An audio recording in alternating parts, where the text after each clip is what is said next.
Señores, buenos días. Muchas gracias por visitar este canal. Si es tu primera vez, realmente yo aprecio tu atención. En este momento yo voy a conversar contigo sobre la historia de Colombia. Claro, mayormente yo me voy a concentrar en la población negra que vive en este momento en el territorio colombiano. Yo tengo la creencia que para entender a los pueblos dentro del contexto latinoamericano en cuanto a las causas y consecuencias de los altos niveles de pobreza, exclusión social, discriminación étnico-racial, falta de oportunidades en la integración social, bajo posicionamiento económico y poca influencia en las tomas de decisiones políticas que beneficien estas comunidades en muchas naciones de esta región en este momento, nosotros tenemos que hacer un análisis de la historia de esas naciones para nosotros entender el génesis de muchos de estos problemas sociales, económicos, políticos, pero también raciales que están afectando negativamente las minorías en muchas de estas naciones, como el caso de Colombia. Debemos reconocer la historia de esos grupos poblacionales, cuyas características, aunque los hechos ocurrieron en lugares diferentes en Latinoamérica, en cuanto a los resultados de esa historia compartida, la esclavitud, no existe mucha diferencia dentro de los grupos considerados como minoritarios. En alguna de estas naciones, en su situación, y más cuando estos grupos minoritarios son de una raza o etnicidad diferente a la raza dominante, como el caso de los afrodescendientes en Colombia y la población indígena, en relación a una clase política y económica que tiene el poder en esas naciones. Y no cabe duda que cuando se habla de la creación de un Estado, la raza dominante es realmente quien establece la política a implementar, y en el caso de Colombia no es la excepción. En este caso, nos concentraremos en la población afrodescendiente en Colombia, aunque aceptando que la población indígena su situación no es muy diferente, para entender las razones de estos altos niveles de pobreza, discriminación étnico-racial y cómo afecta la exclusión social a estas comunidades, tenemos que entender los hechos históricos como una forma de entender el génesis de estos problemas que son fundamentales para entender estas comunidades. Para tener una idea de lo que estamos hablando, nosotros debemos conocer la composición social del pueblo colombiano, la composición étnico-racial y su relación con las actitudes, prejuicios, estereotipos negativos, como las razones principales por la poca influencia en las tomas de decisiones políticas de los afrodescendientes en el territorio colombiano. Y por último, el aporte a la cultura general de la nación colombiana de estos grupos considerados, según las cifras del Departamento de Colombia Nacional de Estadística, DANE,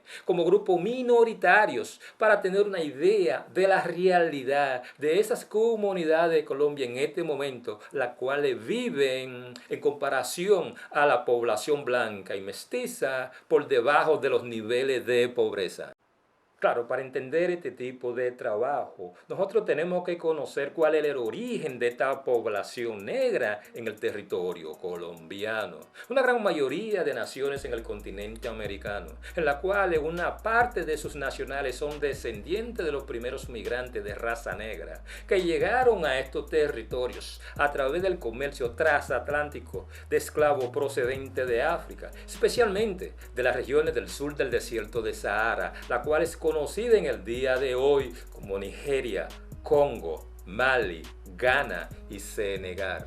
En muchos de los casos, esta población de esclavos africanos tienen similar historia de maltrato, violación de las mujeres, pérdida de su identidad cultural y sistema de creencias, aunque notemos unas diferencias en su trato y promedio de vida dependiendo de la región donde terminó su viaje, a lo cual se le aplicó como regla general el mismo mecanismo de asimilación e imposición cultural por los colonizadores, ya sean españoles, portugueses o ingleses, pero también fueron vistos como salvajes hombre, casi iguales que animales, y muchos de ellos fueron considerados que tenían un tipo de conducta como infantil.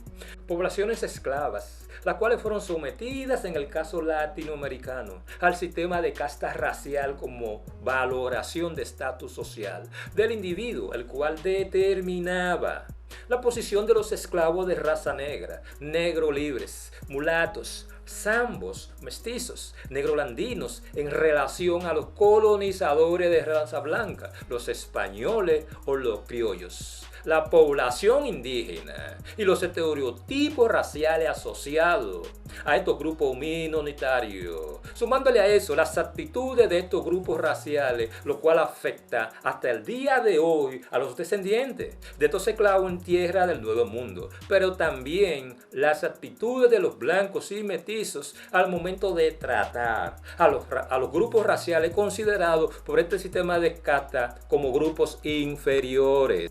El territorio que conocemos hoy como Colombia, en los territorios de todas las naciones latinoamericanas y sudamericanas, no fue la excepción de la llegada de estos esclavos africanos a través de compra de esclavos de raza negra para el uso en la minería. Si tú hablas, por ejemplo, de Cartagena, dada su posición en la costa del Mar Caribe, fue el punto de entrada de los esclavos de raza negra traídos desde África por la disminución de la mano de obra indígena como causa del trabajo duro en las minas.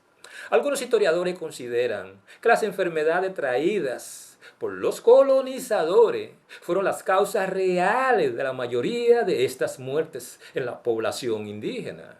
Los primeros esclavos llegaron en el año 1504, pero la necesidad de trabajadores en las minas era tal que a partir del 1520 entraron en el territorio aproximadamente 4.000 esclavos cada año.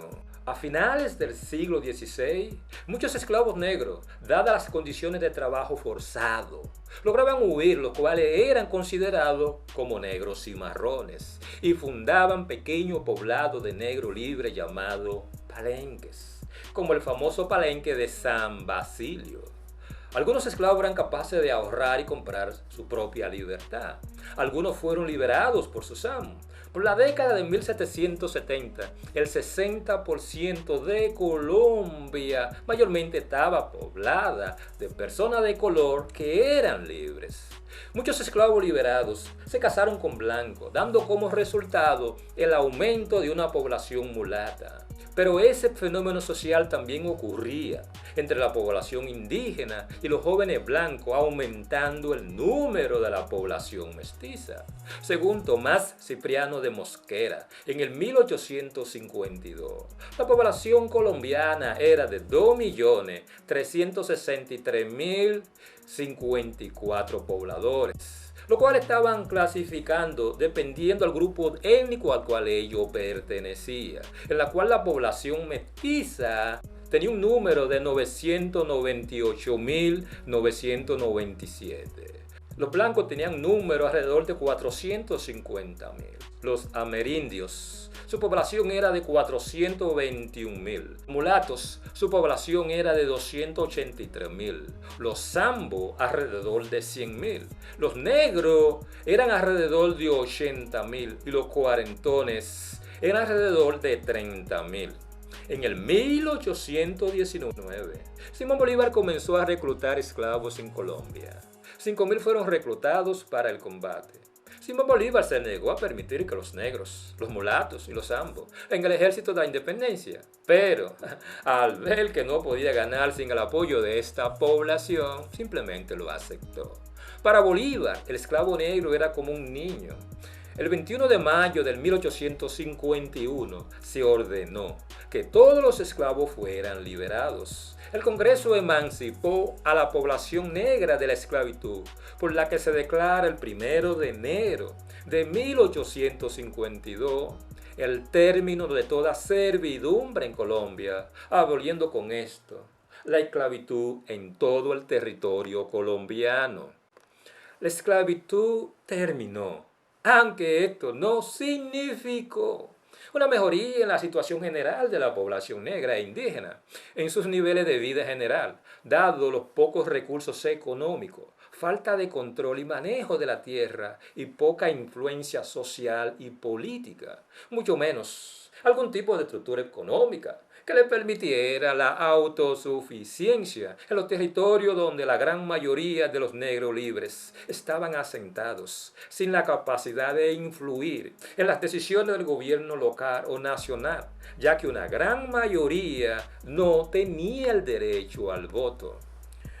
Después de la esclavitud, los colombianos que eran descendientes de esta población negra esclava, conocido hoy como los afrocolombianos, comenzaron a formar asociaciones llamadas cabildos, que creó las condiciones para el desarrollo, mantenimiento, promoción y conservación de la cultura afro en esos territorios en Colombia, pero no así una estructura económica y sistema productivo que impulsara el desarrollo en la zona donde esta comunidad negra se establecieron en relación a la población blanca y mestizas, quienes se establecieron en los grandes centros urbanos, forzando a los descendientes de esclavos a una economía rural rudimentarias de subsistencia.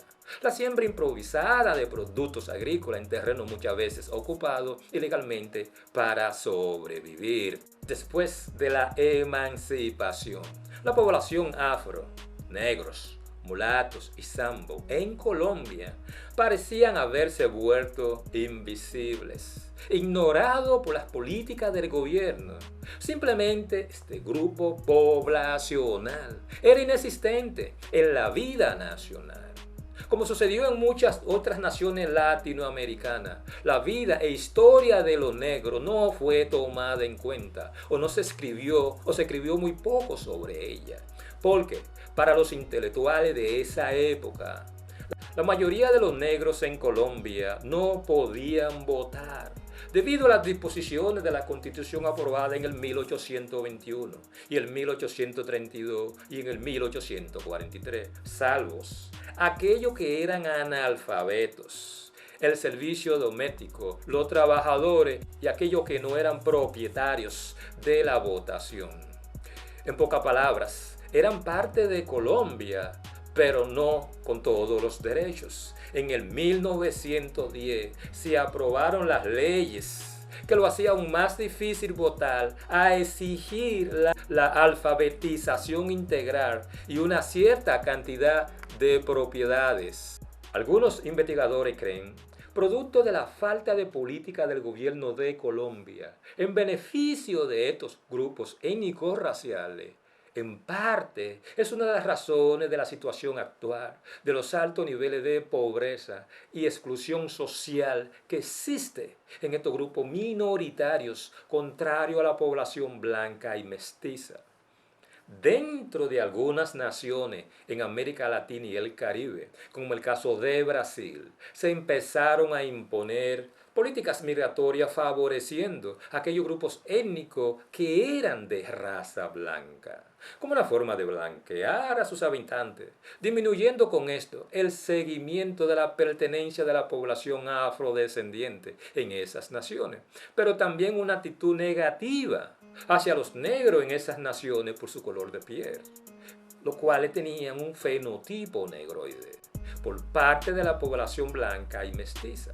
Política racista que trajo como resultado una baja autovaloración del negro frente a su herencia étnico-racial ante esas políticas de blanqueamientos en esas naciones. Desde el principio del siglo XIX, el gobierno de Colombia promovió activamente una política de blanqueamiento de la sociedad y en el 1922 se aprobó una ley la cual prohibía la inmigración de la población considerada inconveniente para el desarrollo de la raza en Colombia en toda la nación.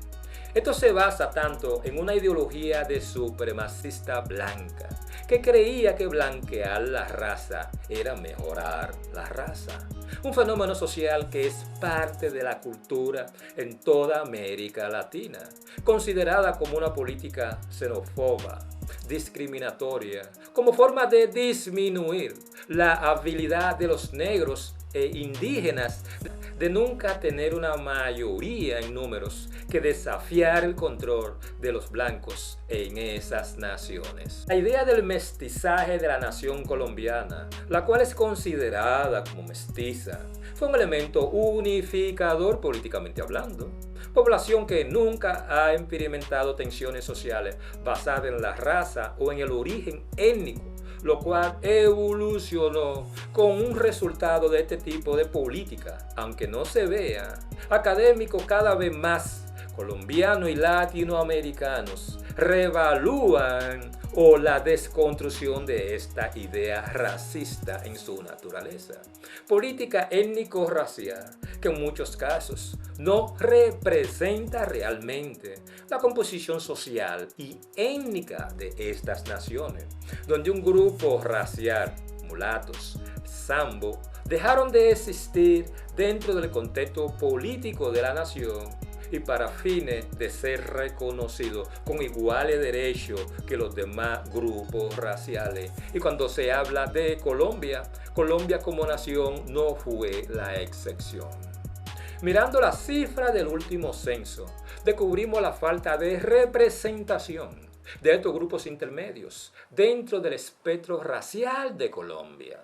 Las preguntas serían: ¿dentro de cuál grupo étnico racial fueron incluidos los mulatos y los zambos? Cuando todos sabemos que ambas clasificaciones raciales son el producto de dos razas diferentes o grupos étnicos diferentes. ¿Son los mulatos y los zambos considerados pertenecientes a la misma comunidad afrodescendiente? ¿O por el contrario, son miembros de la comunidad blanca o de la comunidad negra? ¿Se creará para ellos grupos que sean representativos de su realidad étnico-racial? Para determinar la proporción que existe en estas diferentes mezclas raciales, tomaremos el tono de piel, el tipo de pelo como método de clasificación racial. En el censo poblacional que se estuvo considerando para el año 2016, los analistas y promotores de DANE incluirían estos grupos intermedios para tener una idea real de la composición racial y étnica de los colombianos. ¿Es ser negro una clasificación racial o una clasificación étnica o ambos? Como forma de que estos grupos raciales mezclan tengan la oportunidad de contar su propia historia a las nuevas generaciones con igual composición racial bajo el sentimiento nacionalista unificador de que todos somos colombianos, debe ser considerado como entidades diferentes con su propia historia y realidad social, económica y política de los grupos étnicos raciales tradicionales, blancos, mestizos, indígenas y negros.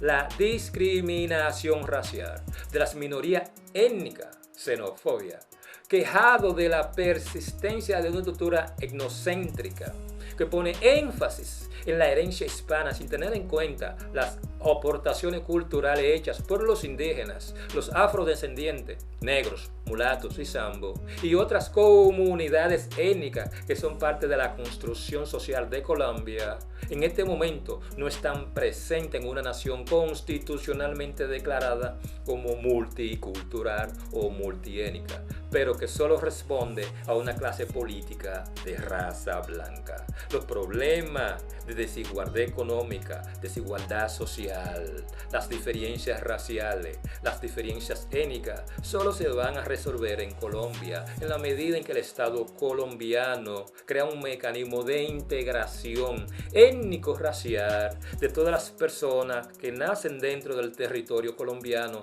y se consideran parte de Colombia, de una forma tal que todos los grupos étnicos, lo mayoritario y lo minoritario, tengan igual oportunidad de acceso a la educación, al trabajo, a la economía, pero también acceso a ocupar una posición política que mejore su situación de vida. Señores, si este tipo de trabajo de una forma u otra les sirvió de algún tipo de utilidad, por favor suscríbanse a este canal, denle un me gusta y compártanlo. De esa forma, una mayor cantidad de personas tendrá la oportunidad de escuchar este tipo de contenido. Por ese lado, realmente yo le doy 1.000.000 de gracias.